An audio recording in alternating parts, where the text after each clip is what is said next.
Pois bem, primeiramente, bom dia, boa tarde, boa noite a todos. Bem-vindos a mais um podcast no trecho, dessa vez podcast no trecho de número 101. Retornamos com nosso programa de notícias semanal, ou quase semanal, né? Mas enfim, o que importa é que nós estamos aqui de novo. Antes de qualquer coisa, convido a vocês que não sejam inscritos aqui no nosso canal, que se inscrevam. Assim vocês vão garantir que vão ver todos os vídeos com informações importantes, relevantes e confiantes sobre o que acontece aqui no nosso transporte sobre trilhos na região metropolitana de São Paulo, certo? Sem mais delongas, vamos para as notícias da semana, começando com a nossa primeira nota, que é sobre a finalização dos túneis da linha 4 amarela até a estação de Vila Sônia, certo? O metrô, então, finalizou essa obra aí dos túneis, certo? Foi uma escavação remanescente de 1,5 km, que contemplava a estação Vila Sônia, e também uma pequena extensão quase chegando ali na divisa de Taboão da Serra. Nesse momento, né, está sendo realizada ali, como vocês podem ver na imagem, a construção das lajes para o assentamento dos trilhos, certo? Tem um processo bastante importante para que, consequentemente, toda a via permanente seja finalizada, certo?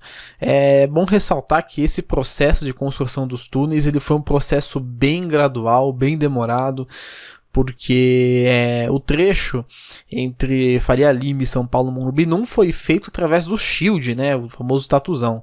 Pelo contrário, foi feita uma escavação manual de Faria Lima até ali a região de Vila Sônia. A escavação é bem lenta, né, mas é um método bem seguro, o famoso NATM, né? O mesmo método NATM que foi utilizado para a construção de estações subterrâneas, principalmente as estações subterrâneas da linha 2 Verde, certo? Que foram construídas ali embaixo da Avenida Paulista. Fato é, com a finalização dos túneis, mais uma etapa muito importante desse projeto foi finalizado, e agora, com essa etapa finalizada, a gente já pode ver ali os finalmente, a instalação dos trilhos, sistemas e, por fim, né, logo mais, quem sabe, os trens rodando aí nessa região. Muito bom aí essa finalização. A gente espera que muito em breve as empresas consigam ali entregar o trecho plenamente operacional para a linha 4, para a Via 4 operar, certo? Então tá aí a primeira nota, finalização dos túneis até Vila Sônia. Próxima notícia, uma notícia sobre restauração. O restauro da fachada da estação do Brás, certo? No caso, a fachada da SPR, né, que é aquela fachada mais antiga, certo? Segundo informações aí que o presidente Pedro Mouro trouxe, até fez uma postagem no Facebook dele, uma empresa ali privada realizou toda a renovação, todo esse restauro dessa fachada da estação do Brás. Essa que é a fachada da estação do Brás original, né? Aquela da SPR que foi entregue lá em 1867. Estava um pouco desgastada, pichada, né? A região ali do Brás não é também uma flor que se cheire, e acabou sofrendo com a ação do tempo. Ninguém sabe exatamente quem foi que fez ali, que restaurou a fachada da estação do Brás, mas sabe-se que tem uma grande construção, um grande prédio ali sendo construído. Talvez tenha sido uma empresa que esteja envolvida na construção desse edifício ali, praticamente no lado da estação do Brás. Certo, foram alguns meses ali de reforma. As características dessa fachada são 110 metros de extensão e 8,5 metros de altura, ou seja, é praticamente ali uma muralha, né? Acho que das fachadas das estações SPR, a da estação do Brás realmente é a maior que nós temos, né? Tem outra fachada também, que é a da Praça Agente Cícero, né? Que no caso é da estação do Brás, da linha 11 e 12, só que ali já é uma outra história, já é uma outra ferrovia, também mereceria ter uma renovação ali, né, um restauro, mas por enquanto a gente não vê esse tipo de novidade ali naquela região, né. Mas enfim, notícia interessante, CPTM aí cuidando do patrimônio, ainda bem que pelo menos uma empresa privada teve interesse. Não sei se foi uma ação de compensação ou se foi realmente uma boa ação. De qualquer forma, é bom que essa obra tenha sido realizada. certo? Então tá aí, recuperação da fachada da estação Brás, da linha 10. Passando agora para o ponto alto aqui do podcast, né? A gente está sendo até um pouco rápido, mas agora a gente entra na questão da semana, que são os monotrilhos, né? Os monotrilhos. Vamos começar então de baixo para cima, linha 15 Prata, Zona Leste, linha 15 os erros, certo? Então tivemos essa semana que se passou algumas revelações acerca do monotrilho, algumas coisas que aconteceram e de fato problemas a serem resolvidos, certo? O secretário Alexandre Baldi forneceu novas informações sobre o problema da linha 15 Prata. Sobretudo ali, a gente tem dois problemas. Temos problemas nos trens e temos problemas nas vias, né? Foi destacado aqui, em relação aos trens, a necessidade de troca de peças dos truques devido à sobrecarga do conjunto, né? Abre aspas aqui para o secretário Baldi. A Bombardier reconheceu em relatório preliminar a necessidade de trocas de peças. O conjunto de rodas não suportou a quantidade de passageiros. Portanto, houve sim o reconhecimento que o projeto não estava adequado ao movimento em sua plenitude. Ou seja, o monotrilho não aguentou a demanda da Zona Leste. Infelizmente, a Bombardier subestimou o pessoal da Leste, né? E acabou projetando truques que não conseguiram comportar a carga. É estranho dizer porque eu cheguei a ler uma matéria na revista ferroviária de que foram feitos testes nos trens do monotrilho simulando 9 passageiros por metro quadrado, algo parecido com isso. Se não me engano, era entre 9 e 6 passageiros por metro quadrado. E não teve nenhuma sobrecarga, não teve nenhum desses tipos de problema. Talvez o ganho de velocidade do monotrilho possa ter contribuído, mas não é uma certeza ainda, pelo menos na minha visão. Sobre os problemas nas vias, afinal de contas, a Bombardier não é a única culpada nessa história. As construtoras ali, né, do consórcio CML, né, o consórcio Expresso Monotrilho Leste, também tem ali sua parcela de culpa.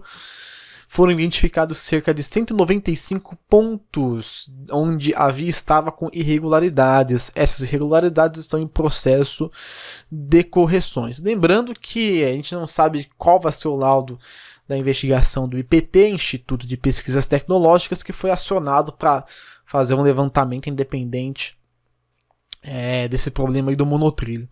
O trecho, por enquanto, está paralisado ali por 2 bons meses, né? Quem diria ver o monotrilho parado por tanto tempo? E o metrô, obviamente, acionou a justiça para cobrar ali as indenizações, né, devido a essa paralisação. Já falou que ia cobrar, agora parece estar acionando formalmente a justiça para isso. Certo?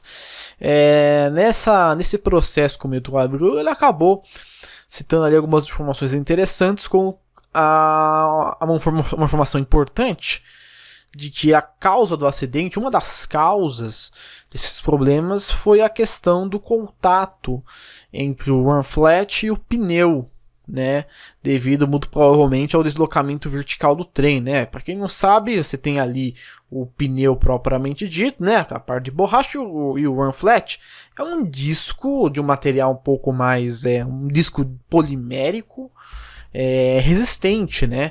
E quando você tem esse material mais rígido entrando em choque direto com o pneu, né, você tem ali uma fricção constante que consequentemente resultaria da ruptura dos mesmos, certo? Então esse é um dos problemas ali apontados. Outro problema que também nós temos aqui é em relação a... Claro, a Bombardier, que solicitou a paralisação da linha 15, né, partiu da própria Bombardier, né, essa paralisação. 15 dias depois do incidente, a Bombardier apresentou ali um cronograma de ações, né? Só 15 dias depois dessa paralisação, ou seja, durante essas 2 semanas da paralisação, a Bombardier praticamente não fez muita coisa, né? E aí tem um ponto interessante desse cronograma que a Bombardier apresentou. e que embasou algumas declarações do secretário Baldi em relação ao retorno do monotrilho, de que a operação parcial do monotrilho voltaria a partir do mês de março, no dia 23 de março, né? Uma operação parcial.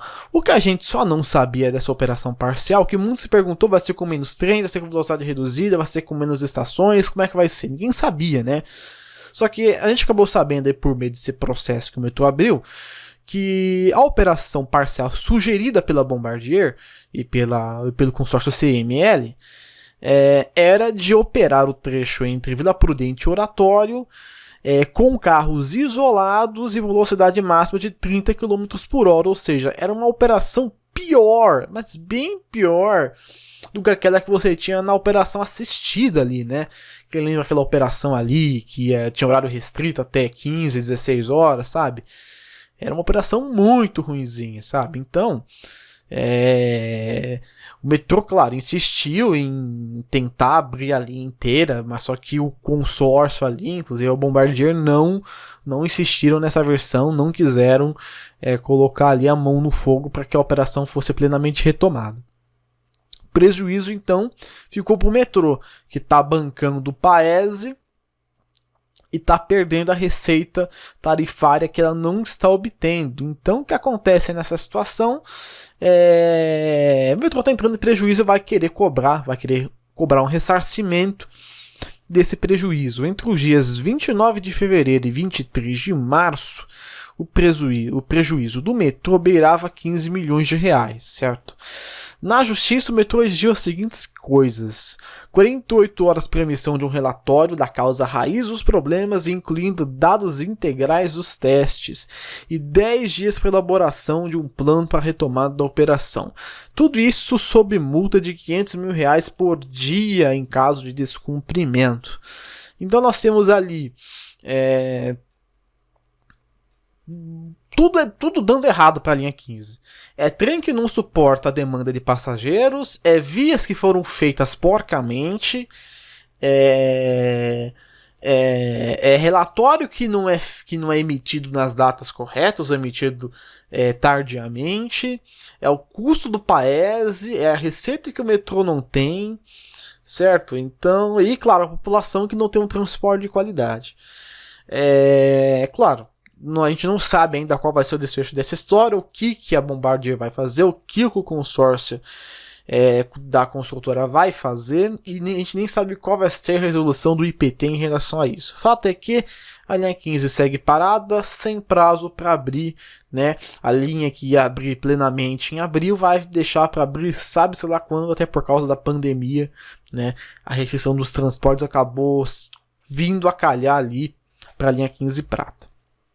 Certo, então essa foi a nossa primeira nota de monotrilho, passando para a nossa segunda nota de monotrilho, linha 17 ouro. Como a gente bem sabe, linha 17 ouro é a linha dos problemas jurídicos, né? Porque ali parece que a gente tem mais novidade sobre processo do que sobre construção, né? Que é o mais importante.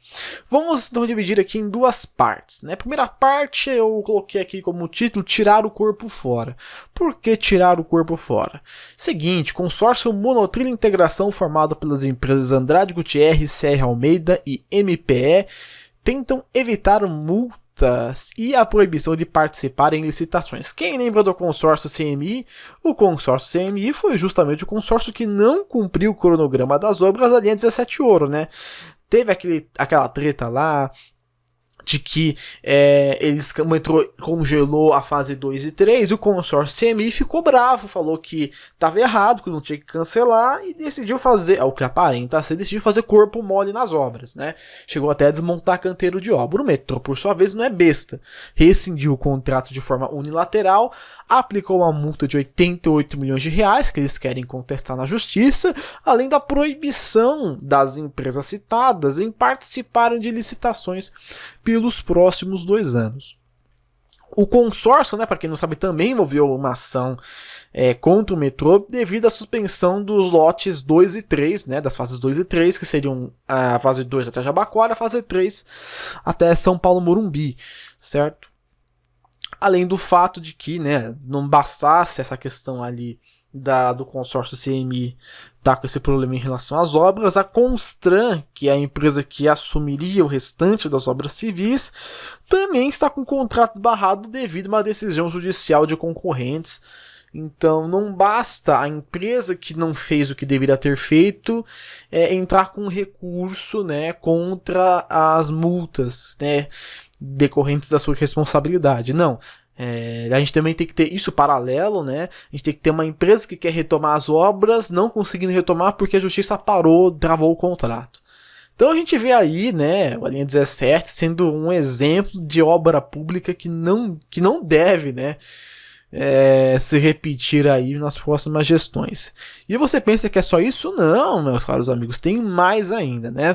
Parte 2, tem o trem semi-prontos para nada. Pois é, esse é o caso do nosso querido consórcio Signaling, que aí eu vou ter que abrir muitas aspas aí para criticá-los devido a essa birra e desrespeito por parte do consórcio brasileiro.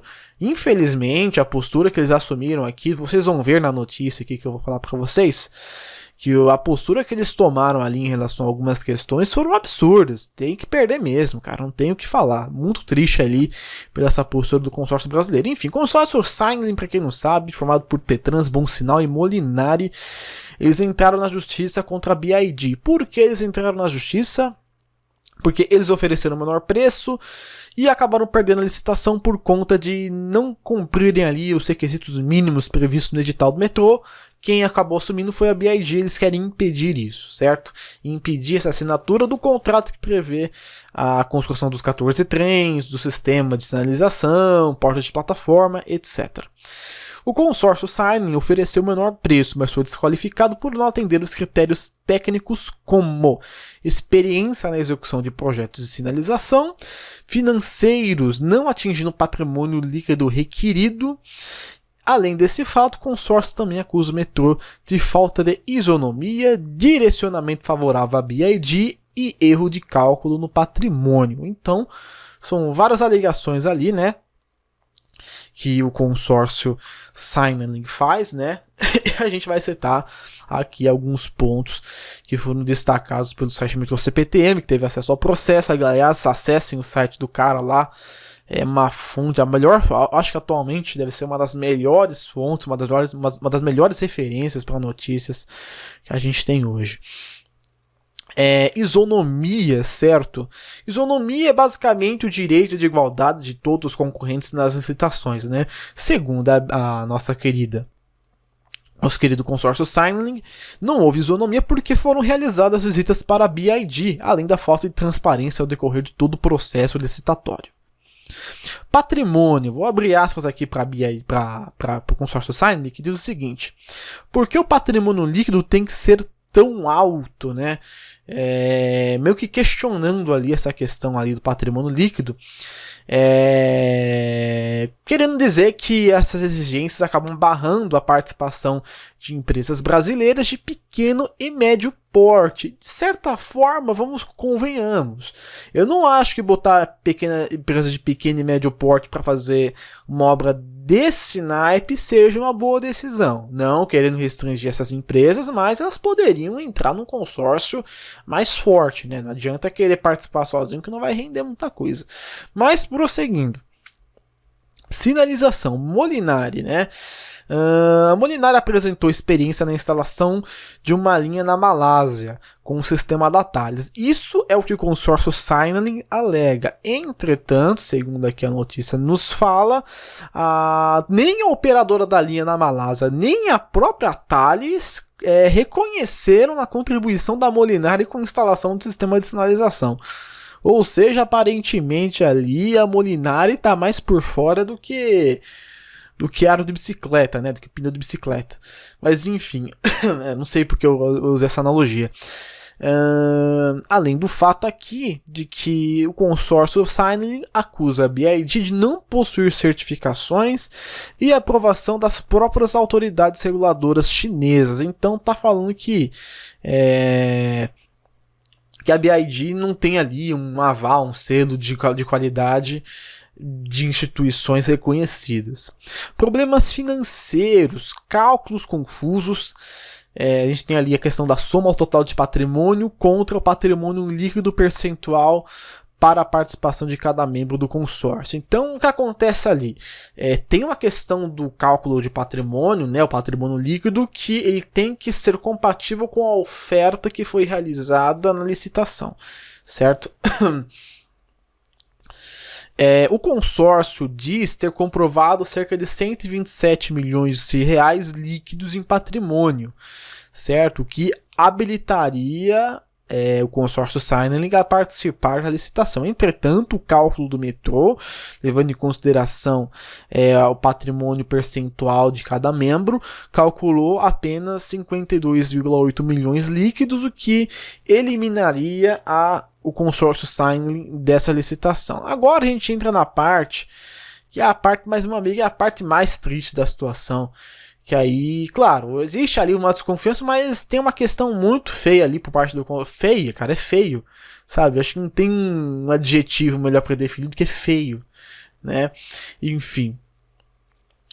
Que acho que a parte mais triste aqui, favorecimento, corrupção e xenofobia. Meu amigo, meu. Xenofobia, vamos lá, que tem aqui, ó. Signaling acusa a gestão atual em direcionar a licitação para os chineses. Diz que deveriam ser impedidos de participar por conta do coronavírus. Argumentos nacionalistas, a função social em se optar por empresas brasileiras, a associação ao PSDB em corrupção, escolha da BID como sendo política. A gente tem ali um imbróglio porque, ao mesmo tempo que ela vai acusar o Estado de São Paulo, claro, de corrupção, ao direcionar a licitação para uma empresa chinesa, ela joga a questão de que a BID deveria ser desqualificada por conta do coronavírus, né? Por causa do seu vírus chinês ali, como muita gente ignorante acaba afirmando. Abre aspas aqui. O consórcio Signaling afirma que o governo quer, abre aspas, fazer do nosso estado uma extensão da China com o único intuito de efetivar a parceria com os chineses. Claro, a gente viu uma aproximação do governo Dória com os chineses, oferecendo licitação, linha, PPP, o caramba 4. Mas ainda acho que isso é muito esquisito. Ainda diz mais, para variar, né? O consórcio ainda diz, abre aspas, diversos líderes mundiais estão noticiando ações em desfavor do governo chinês em decorrência dos nefastos danos ocasionados pela pandemia do Covid-19, especialmente diante da notória falta de transparência do governo chinês, enquanto o impetrado metrô pretende prestigiá-los em detrimento da empresa nacional. Meu amigo, o que dizer em relação a isso? É algo realmente estupefato, sabe? É bizarro. Sabe, não tenho muito o que dizer em relação a essa questão, porque realmente ela acaba entrando numa questão de xenofobia profunda, sabe? Sabe o que é uma xenofobia profunda? É isso que o consórcio Signaling está querendo fazer, falando que os chineses não mereceriam ter o contrato da 17 justamente por conta do coronavírus. Além disso, a Signaling pede suspensão dos contratos sob multa de pelo menos 50 mil reais por dia. Tá aí essa tristeza lamentável que o consórcio Signaling faça isso, apela para xenofobia, que a indústria nacional merece ser beneficiada e tal, e tal, e tal. E enfim, fato que eles têm o espólio lá do que sobrou da SCOME, que são os monotrilhos que estariam prontos para serem feitos. Não é criticando as empresas em si, as instituições, mas a maneira como foi abordado ali é totalmente desrespeitosa, descortês. Por sinal, o recurso da Signaling foi negado na justiça, isso vai ser pauta para o próximo podcast, não para esse, mas tá aí uma notícia extremamente triste e decepcionante por parte da Signaling. Infelizmente, o consórcio brasileiro pisou na bola. Pois bem, então prosseguindo então, com a nossa nota além do trecho, né? Passando agora para Brasília, né? Um salve aí pro esse aqui, especial pro Marcos Paulo de Brasília, o ferrofã ali do Planalto Central, né? Que curte ali, de vez em quando veio para São Paulo, né? Inclusive ele tá fazendo um podcast no Spotify, né? Acho que é o Transporte sobre Trilhos, né? Bem parecido aqui com o meu, mas fica tranquilo aí, um salve pro Marcos Paulo, porque ele é um representante ali das terras federais. Enfim, na nossa notícia além do trecho de hoje, homenageando ali Brasília, né? Metrô DF vai exigir uso de máscaras nos trens. Muito bem, a partir do dia 30 de abril, será necessário o uso de máscaras nas dependências do Metrô DF. A obrigatoriedade também vale para espaços públicos, estabelecimentos, indústrias, etc. Então, uma maneira aí de combater a expansão do coronavírus, infelizmente é uma chaga que, por mais que ela não atinja a maior parte da população com sintomas graves, o seu índice de transmissibilidade acaba sendo um fator que pesa negativamente para que mais pessoas acabem procurando o sistema hospitalar e, consequentemente, sobrecarreguem o sistema. Então, usem máscara, lavem as mãos, tomem as devidas precauções, certo? Lembrando, no caso ali do Metrô DF,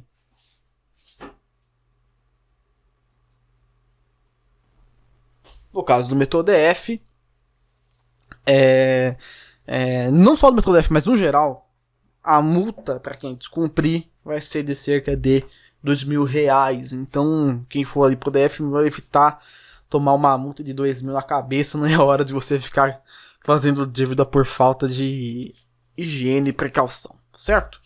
Muito bem, então passamos para o nosso próximo quadro, que é a caixa de sugestões, onde os inscritos perguntam, fazem suas reclamações, suas manifestações. Hoje nós temos duas questões aqui na caixa de sugestões, uma do Saulo Lima e outra do Raoni Galvão, certo? Saulo Lima então pergunta como funciona o sistema Paese, quem arca com as despesas das empresas de ônibus que fazem essas operações. Pois bem, como funciona o Paese? O Paese ele é um plano combinado com as empresas de ônibus, né? Quando você tem esse plano acionado previamente ou de maneira emergencial. Quando ele é previamente solicitado, geralmente por conta de alguma obra que vai interditar alguma linha, você tem ali todo um plano realizado, onde as empresas de ônibus locais realizam a operação. Se eu não me engano, é uma tarifa, é gratuito o Paese, né? Não tem custo. Dependendo se você pegar alguma senha, né, para poder fazer a transferência entre estações. E quem arca com o Paese geralmente é a própria empresa que solicita. No caso, por exemplo, vou usar o exemplo da linha 15, né, que está paralisada aí durante esses meses. O metrô acabou solicitando o Paese, já tem algo prévio combinado, e o metrô vai bancar o custo operacional desses ônibus que vão fazer essa circulação. Como é um plano de emergência, né, a intenção é que ele não seja usado, só seja usado em último recurso, quando realmente você tem um trecho de grande importância restrito por qualquer problema que seja, geralmente por um problema muito grave, certo? Então, respondendo a pergunta aí, o Paese ele é acionado justamente na questão de emergência, né, é programado uma frota ali dependendo da demanda, isso é acordado com as empresas e com as companhias de transporte sobre trilhos, e o pagamento é feito da própria empresa mesmo, no caso do estado de São Paulo. E agora a segunda pergunta do Raoni Galvão faz a seguinte pergunta: seria possível, com a liberação do terreno para a construção da estação Ticoatira das linhas 2, 12 e 13, que as obras de expansão da linha 2 entre Penha e Ticoatira sejam iniciadas brevemente? Raoni, eu creio que ainda não, porque é o seguinte, o plano do governo estadual nesse momento é que seja liberado todos os terrenos até Dutra, para aí sim você iniciar a segunda fase. Por quê? Porque você vai ter que passar o shield por essa região. A gente não sabe ainda exatamente por onde o shield vai ser inserido na linha 2 verde, a fase 2, mas a gente sabe que o metrô ele só quer iniciar as obras dessa segunda etapa quando todos os terrenos até Dutra estiverem livres. Eles montam o canteiro e fazem tudo ao mesmo tempo, da mesma forma que está sendo feito agora com a fase 1. Todos os canteiros foram liberados e todas as obras estão começando, todos os canteiros estão começando a ser montados e logo as obras também serão iniciadas, certo? Então seria bom se pelo menos até Ticoatira fosse já construído, mas ainda falta, tem essa questão dos terrenos, é importante a gente ter essa uniformidade na construção da linha, certo? E agora passando para as nossas fotos da semana, a gente tem aqui algumas fotos, infelizmente não consegui contemplar todas as pessoas aqui nas fotos, mas a gente vai pegar aqui as que mandaram aqui pra gente. Primeira foto aí do Alan, certo? O Mr. Dolinho fez uma foto ali da estação de Santo Amaro, a estação tá muito vermelhada, né? um pouco vermelho e azul, as outras cores desapareceram, ficou legal, cara, um contraste interessante ali, gostei dessa edição do Alan Freitas ali, o Mr. Dolinho. Próxima foto aí, Ferrocarril São Paulo, fez uma foto aí do Série 1100, lá na São de Jundiaí, muito pelo que me parece ser o último dia de operação, hein, lembro ele tá mesmo mas nessa posição aí, desse jeitinho, enfim, bacana aí essa foto do Ferrocarril São Paulo, do que parece a despedida do Série 1100, né, a última viagem que ele fez lá em 2018. Próxima foto do Kaique Mr. Siemens, uma foto do 9000 chegando, muito parece ser não é o Expresso Aeroporto, pelo que me parece, que o Aeroporto tá ali do outro lado, mas é um Série 9000 chegando aí, na seção de Aeroporto Guarulhos, né, logo ele vai se despedir dali, então quem puder, né, só não se arrisque, faça os seus últimos registros ali do 9000, tudo bem que o China tá parado um pouco, mas logo ele deve estar voltando. Eu acho que por último, sim, Nicolas Gordiano, foto do Série 2070 em Jaguaré, cara, fantástico, foto ali de outubro de 2010. O Nicolas Gordiano também tem um canal no YouTube, se inscrevam lá, vejam os vídeos. O cara não é tão velho quanto eu, né? É um pouco mais velho do que eu, mas ele é um anciano da ferrovia. O cara pegou cada coisa que, né, quem diria, cara, quem dera eu pudesse ter essa chance. Mas tá aí, foto do Nicolas Gordiano. E é isso aí, né? Eu acho que foram só essas fotos mesmo, né? Eu acho que se chegaram a mandar mais fotos pra mim, eu acabei não recebendo a tempo da gravação, infelizmente. Mas é isso aí. Esse foi o nosso podcast de número 101. Espero que eu possa postar o 102 no final de semana correto, onde a gente vai falar um pouquinho mais sobre questões aí que já saíram, né? Da linha Universidade SA e também do consórcio Signing tomando na cabeça, porque o que ela fez, desculpa meus caros, consórcio Signing muito feio aí, xenofobia não cola infelizmente, certo? Eu vou ficando por aqui, não se esqueça de se inscrever no canal e curtirem esse vídeo. Até a nossa próxima edição do podcast No Trecho.